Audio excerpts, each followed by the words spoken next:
Earlier this week, a UK judge denied extradition for WikiLeaks founder Julian Assange to the United States. Journalist Glenn Greenwald has been a vocal advocate for Assange. He tweeted out his support, saying, quote, "The rejection by the UK judge of the U.S. government's request to extradite Julian Assange to stand trial on espionage is obviously great news. Ultimately, though, from a humanitarian and political perspective, what matters most is that Assange be freed as soon as possible."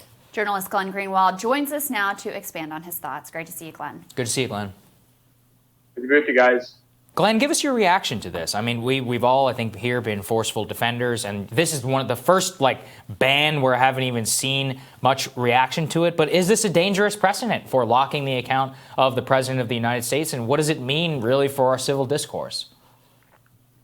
I think it's dangerous precisely because there's so little objection being expressed. And the reason there's so little objection being expressed is because we have one of those climates that often arises in the wake of some kind of traumatic event that unites everybody in anger, which obviously was the case for yesterday's invasion by a mob in the Capitol, where the only permissible expression is to demand retribution or insist that law enforcement and the government increase their powers to the highest extent in order to punish the wrongdoers and prevent future occurrences. And there's very little effort to take a step back and say, what is it that we're endorsing while in this moment of high intensity of trauma and rage? And I think that the fact that something so extraordinary, which is that the President of the United States has been barred from using social media and threatened with permanent removal, is being met with kind of a shrug because people are so focused on the anger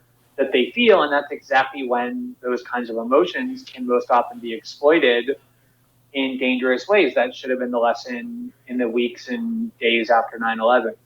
Yeah, I think your point is an interesting one because you think about the Patriot Act and the excesses of that, and also the authorization of use of military force that has just been, expanded to the entire world, and presidents using it to do whatever they want. At the same time, I have to say, this was the first time where I've been maybe this was justified. Because when you get into the realm of actually inciting and contributing to political violence, I'm just wondering how you look at this in terms of, is there a line that you think the President of the United States could cross? Or do you feel like because he's the elected President of the United States, he should be able to say whatever he wants on Twitter without any sort of suspension or consequences? Oh, he froze. He's froze. One sec. Let's wait for him to come back. Did you hear the question, Glenn? I'm here. I got it. Okay, perfect. Yeah, I did. So I think that what is most important is that we think about the analytical framework we're using. It is always the case. This is not, at least for me, the first time when I look at a certain kind of speech and say it would be better if that speech didn't exist because that speech is dangerous. If people are online encouraging others to look at false cures for the coronavirus and causing them to be reckless because they think that there's a treatment that will protect them from the virus that will ravage their lungs, or if people are encouraging others to believe any number of false things that might lead to violence, or if people are explicitly advocating violence, obviously that kind of speech is dangerous. Speech can be dangerous. This is not the first time when that's been the case. The problem is you have to not only look at the dangers from that speech in question, but also the dangers that come from the solution to the speech.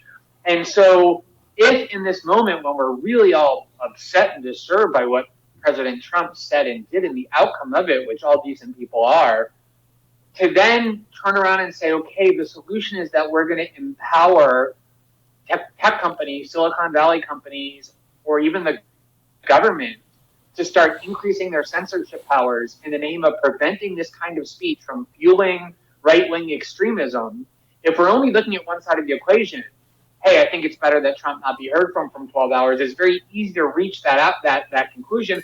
You have to look at the other side of the equation, though, as well, the dangers of the solution that you're advocating to the problem. Yeah, I hear you. But is there a line for you? Because none of these rights are absolute, right? You can't yell fire in a crowded movie theater is the classic example of where the line is sort of drawn. So do you think that there is a line in terms of the president and free speech? Or do you think that because he's the president, that that he was democratically elected and he has a right, or, it's in the public interest to hear what he has to say, no matter how abhorrent? Yeah, I think both of those points are important. First of all, I think when it comes to expressing political viewpoints, rights are absolute. Obviously, not all speech is absolutely protected. I can't call you on the phone and threaten to murder you unless you pay me money, even though I'm using speech to do it. That's still a crime. That's not the expression of a political opinion. Same with yelling fire in a crowded movie theater, which is why those examples obfuscate rather than illuminate the point.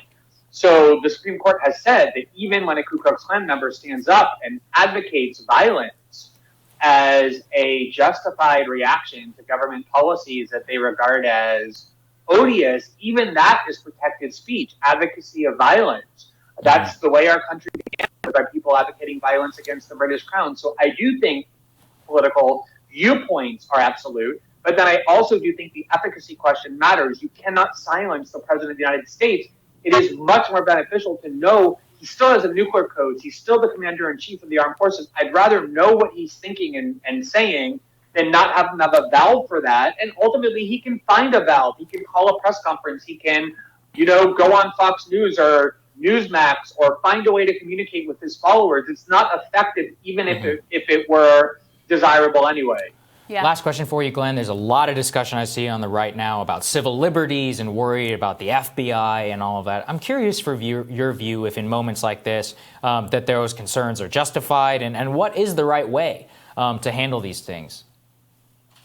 I mean, I think we ought to look at the way that these events were handled or mishandled in the past. I started writing about it this morning, and I started with the speech that Barbara Lee gave, the lone congresswoman who on September 14th, 3 days after the September 11th attack, cast the only vote against the authorization to use military force. She went to the floor of the House and simply said, let's just take a deep breath.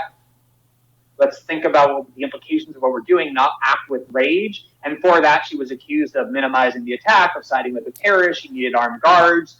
There are all kinds of situations where, in response to a particular attack, for example, I spent the first 10 years of my journalism career urging people to realize that the threat of Islamic terrorism was being exaggerated for all kinds of political and financial ends. And people on the left were very sympathetic to that. People on the right weren't. It doesn't mean the threat is non-existent. It means we have to be very careful about allowing our emotions to enable people to depict it as bigger than it is in order to get us to agree to things that we otherwise wouldn't agree to. Of course, right-wing violence is a threat. The question is, what is the magnitude of it? We have to be very careful not to overreact and empower censorship and surveillance and law enforcement powers that will be invoked in the name of combating it. Yeah. You have a very clear analytical mind on these things, Glenn. We really appreciate it. Thank you, Glenn. All right, good to be with you guys. Thanks. All right, Team Rising, they're going to join us now to discuss what unfolded in Washington. Rising continues.